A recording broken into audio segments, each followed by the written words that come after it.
একদিন টুনি বাজার থেকে একটি আম গাছের চারা কিনে আনে, এনে তার বাড়ির সামনে লাগিয়ে দেয়। আর সে ওই গাছটিকে অনেক যত্ন করতে থাকে। কিছুদিন পর ওই গাছটি অনেক বড় হয়, আর সেটা টুনি দেখে বলে, এবার ওই গাছে অনেক আম ধরবে, কি মজা কি মজা। এই বলে সে খাবারের খোঁজে যায়। আর ওই গাছে একটি ভয়ানক ডাইনি থাকতো। তোর গাছের আম তুই খেতে পাবি না, আমি খাবো, আর আমি এই গাছেই থাকবো। ডাইনির এই কথাটা টুনির বাচ্চা শুনে নেয়, আর সে তাড়াতাড়ি যায় তার মাকে বলার জন্য।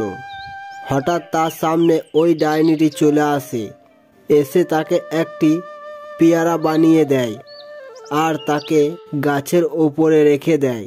টুনি ফিরে এসে দেখে গাছে আম নেই, পেয়ারা ধরেছে।